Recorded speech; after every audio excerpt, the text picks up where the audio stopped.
After years of no contact, parents sit me down and give me a letter. So I open it, and they tell me it's time for me to take risk and help the golden child to treat her infertility. Growing up, it was always clear that my sister Mary was the favorite.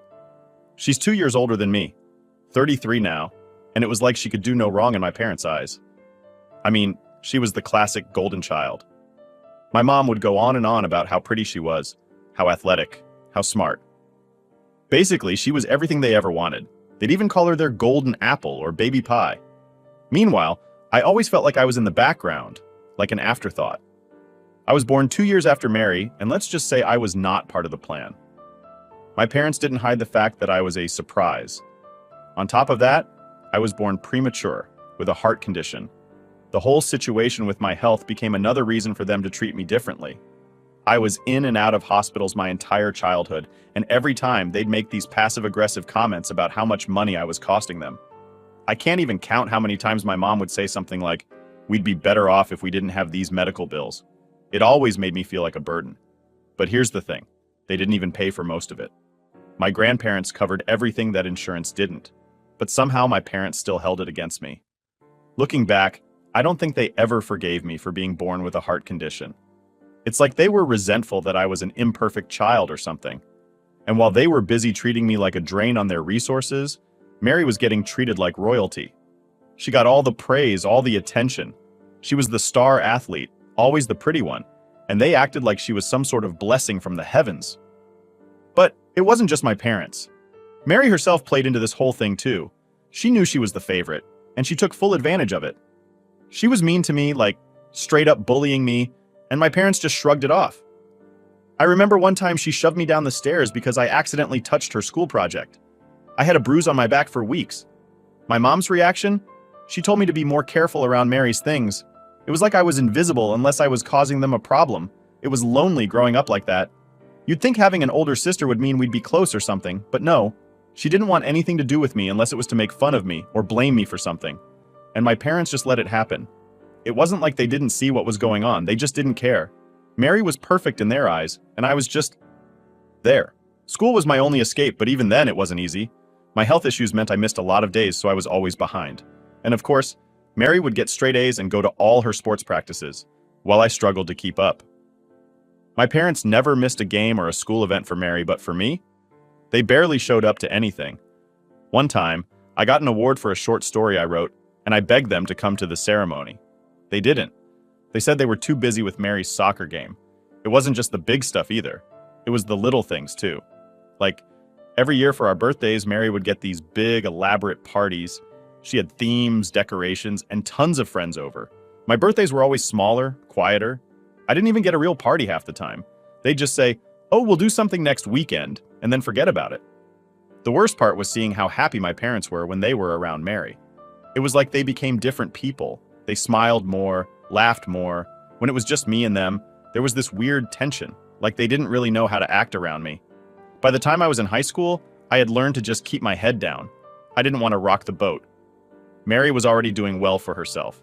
She was on track to go to a great college, and she had tons of friends. Me?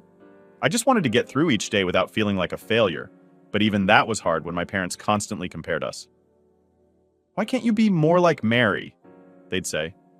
"She's doing so well. You should try harder." It felt like no matter what I did, it wasn't enough. Even when I did something right, like getting good grades or doing well in a school project, they'd just brush it off. But the minute I made a mistake, they'd be all over me. I remember getting a C in math one time, and my mom flipped out. She acted like I had ruined my entire future. Meanwhile, Mary could get away with anything, and they'd just laugh it off. It was exhausting, always being second best. I never felt like I could be myself around my family because I knew they didn't really care about me.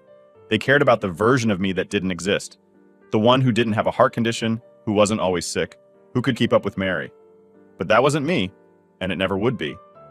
The real breaking point for me came when I graduated high school. I was so done with the whole situation, I just wanted to get out. I begged my grandparents to help me go to college far away from home. I didn't care where. I just needed to get as far from my family as possible. My grandparents, bless them, were the only ones who ever really supported me. They paid for my college, and I went several states away. I can't even describe how good it felt to finally leave. For the first time in my life, I wasn't living in Mary's shadow. I could just be me, without constantly being compared to her, or reminded of how much I was costing my parents. Looking back, it's wild to think about how much they messed with my head. I spent so many years thinking I wasn't good enough, that I was a burden. But now, I see it for what it was. Just messed up favoritism that they tried to pass off as normal. But even though I escaped, the damage was done. It took years for me to shake off the feeling that I wasn't worth anything. Even now, there are moments where I doubt myself, where I wonder if maybe they were right about me all along. But then I remind myself that it wasn't my fault. It never was. After I left home for college, things really started to change for me. It felt like a weight had been lifted off my shoulders. Being away from my parents and Mary was honestly the best thing I could have done for myself. It gave me a chance to start over without all the crap that came with being the unwanted child. I was finally free to be my own person. College was where I met Greg, my husband. I remember the first time we met. It was during one of those awkward icebreaker events in the dorms. I wasn't expecting much, but there he was, just being his genuine, kind self. He wasn't like anyone I had met before. Greg didn't care about appearances or what I could do for him, which was so refreshing after a lifetime of feeling like I wasn't good enough for anyone, especially my own family. Greg and I clicked instantly. He was patient with me, which was something I wasn't used to. He listened when I talked about my childhood, about how I always felt like I was in the background. And he didn't judge me for it. He just made me feel, for the first time, like I was worth something, like I actually mattered. He made me feel beautiful too, which was another thing I wasn't used to. Growing up, I was constantly compared to Mary, who was always the pretty one. I was never good enough in that department, or at least that's what I was told. With Greg, I didn't feel like I had to compete with anyone. He loved me for who I was, and for the first time in my life, I started to believe that maybe I wasn't as worthless as my parents made me feel. After we graduated, Greg proposed, and of course, I said yes. It wasn't long before we started planning the wedding, and Greg's family was super supportive. They were thrilled about the whole thing and offered to help pay for the wedding. My family, on the other hand, not so much.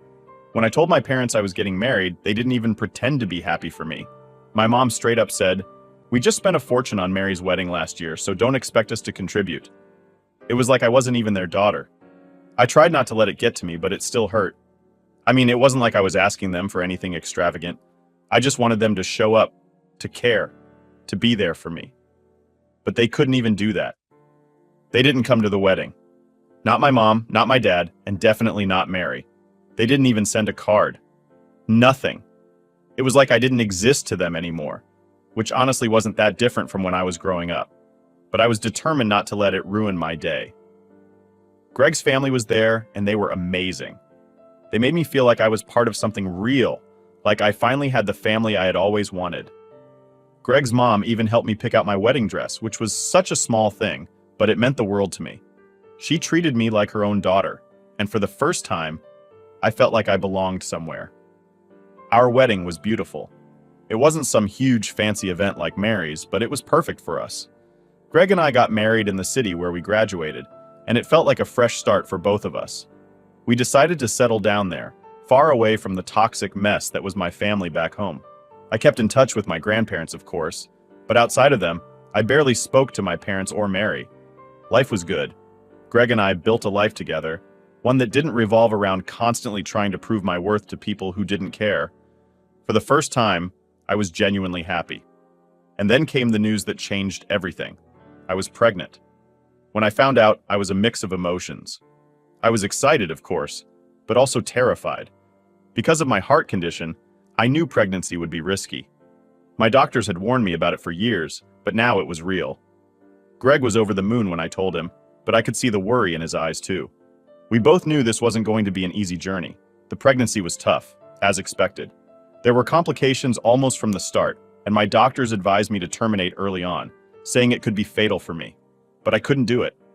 I couldn't bring myself to go through with it. Greg supported my decision, even though he was scared out of his mind. We both were. The months that followed were the hardest of my life. I was in and out of the hospital, constantly being monitored. The strain on my heart was intense, and there were days where I wasn't sure if I'd make it. But despite all the odds, I did. We both did. My son was born healthy, and I managed to survive, though barely. The doctors were clear. They told me in no uncertain terms that I couldn't risk having another child. My heart just couldn't handle it again. And Greg and I agreed. We were happy with our little family, and we didn't want to push our luck. Looking back, I don't know how I made it through that time without losing my mind. The whole experience was terrifying, but Greg was my rock through it all. He never left my side, never once made me feel like I was doing this alone. And that's something I'll never forget. He's been the one constant in my life, the one person who's always had my back. After our son was born, things were quiet for a while. We were focused on raising him and just enjoying our life together. It wasn't easy, but it was ours, and that was enough for me. I had finally built something good, something that wasn't tied to all the pain and rejection I grew up with. It wasn't perfect, but it was mine. After a few years of just living our lives quietly, something I didn't think would happen, happened. We moved back to my hometown. It wasn't really by choice, though. My grandpa's health had started to go downhill fast, and he was the one person from my family I actually cared about. He was getting older, and the last thing I wanted was for him to pass without me being close by, you know? So Greg and I talked it over, and we decided to move back just to be near him. I wasn't thrilled about being back, not gonna lie. The thought of being around my parents and Mary again was enough to make me nervous. I knew how things were when I left, and I wasn't expecting any miracles in the years that passed. But I didn't want to regret not being there for my grandpa, and that was more important to me than dealing with old family drama. When we first got back, I tried to keep my distance. We moved into a place on the other side of town, far enough that we didn't have to see my family unless we wanted to. I figured I'd just visit my grandparents, check in on them, and avoid my parents as much as possible. That was the plan, at least. But of course, nothing ever goes as planned when it comes to family, does it? From the moment we got back, my parents and Mary were acting different. Like, really different. All of a sudden, my mom was calling me, asking how I was doing, telling me how proud she was of everything I had accomplished. I mean, where was all this when I was growing up? It was like they had suddenly decided to flip a switch and become the loving family they never were. My dad would send texts every few days asking how Greg and I were settling in. Even Mary, who had always treated me like I was beneath her, was suddenly super nice, making an effort to chat with me whenever we bumped into each other. I wasn't buying it, though. You don't go from being treated like crap your whole life to suddenly being the favorite child just because you moved back home. There was something off about the whole situation, but I couldn't put my finger on it. Part of me wanted to believe that maybe they had changed, that maybe they realized how horrible they had been, and this was their way of making up for it. But deep down, I knew better.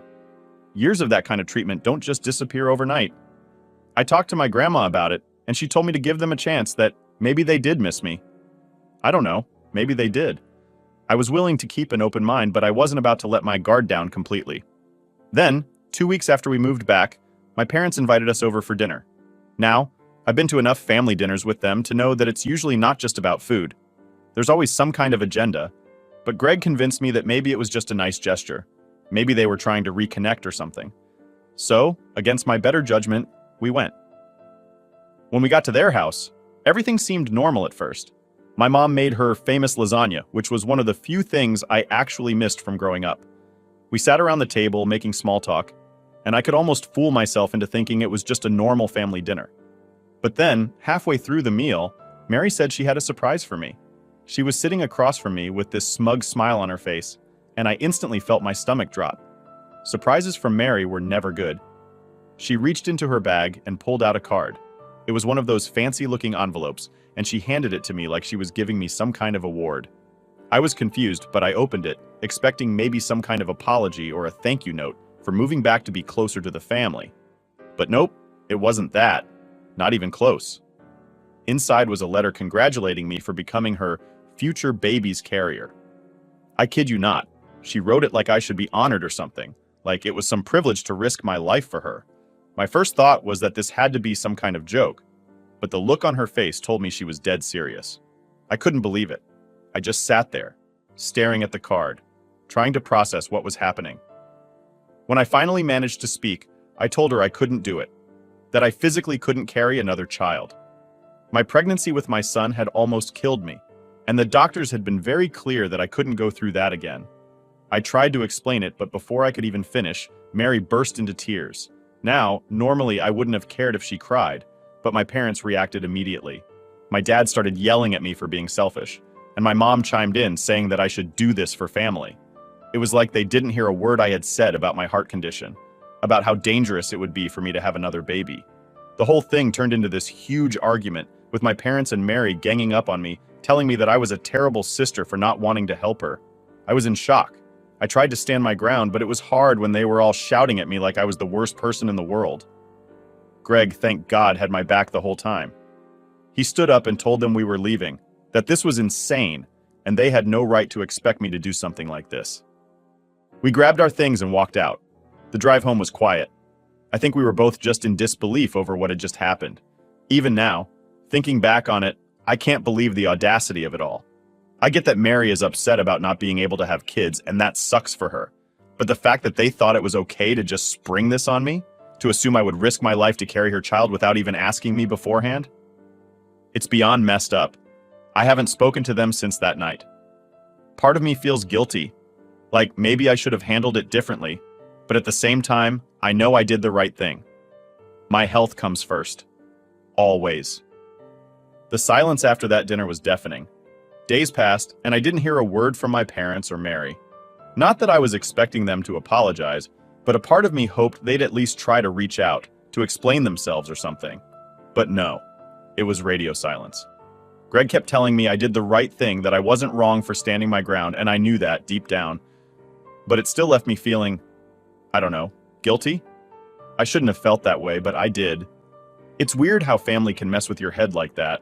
The thing that got me the most was how quickly everything turned.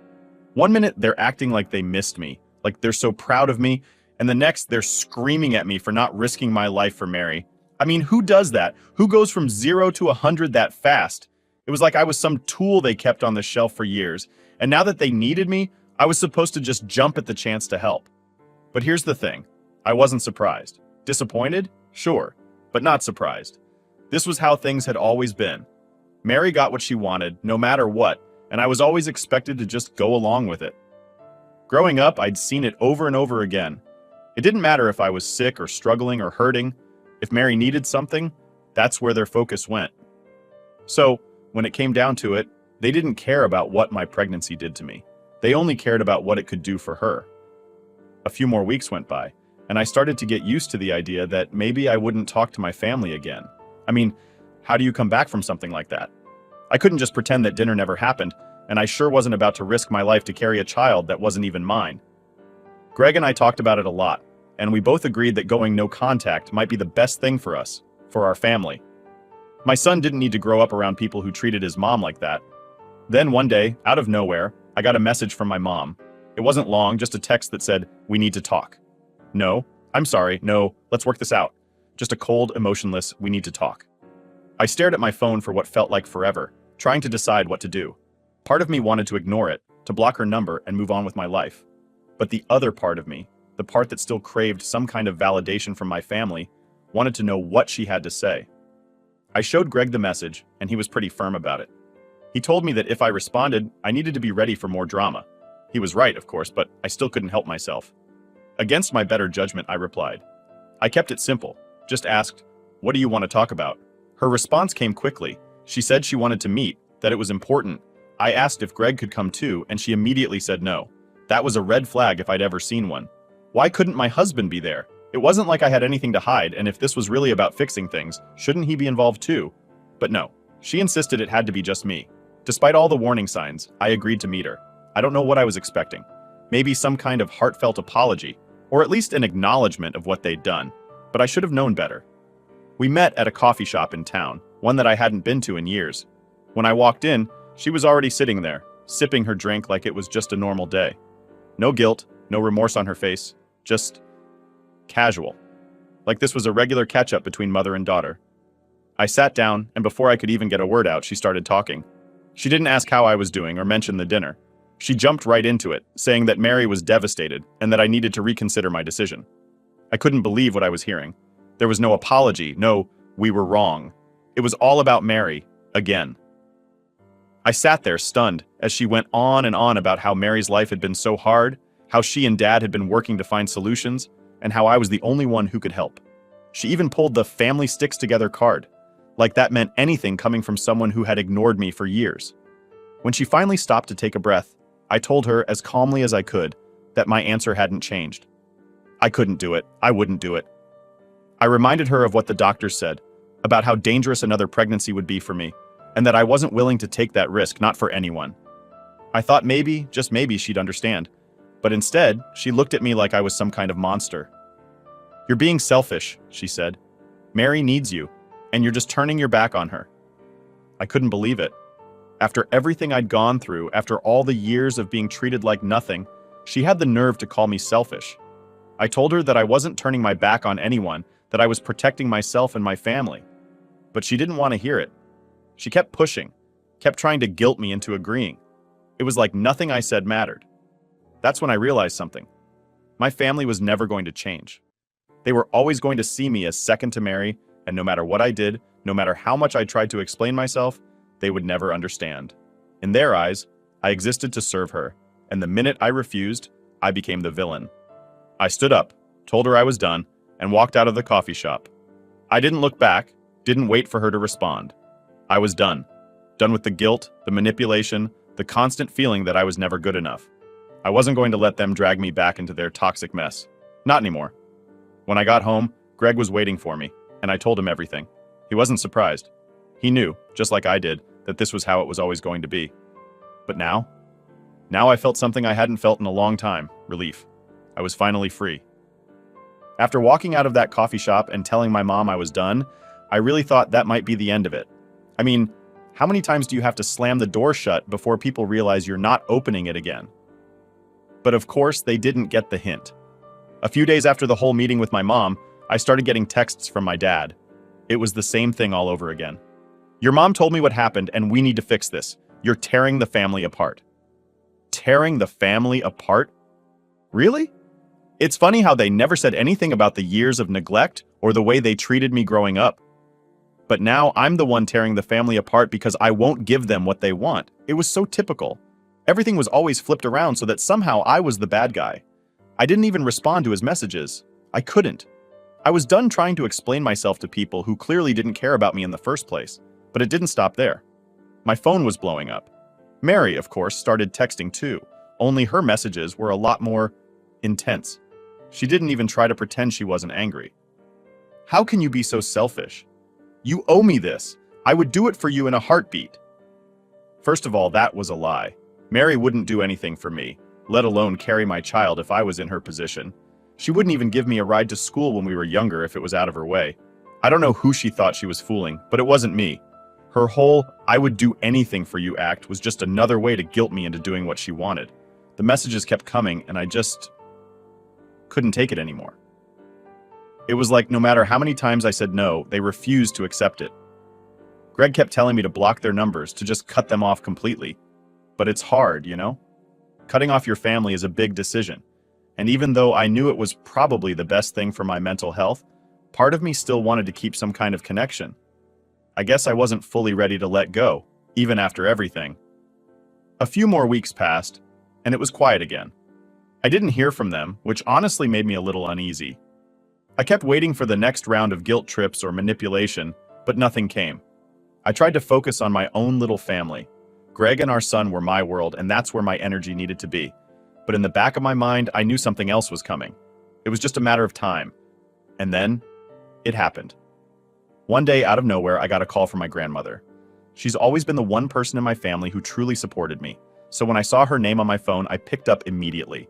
I expected her to ask how things were going or check in like she usually did, but the second I answered, I could hear the tension in her voice.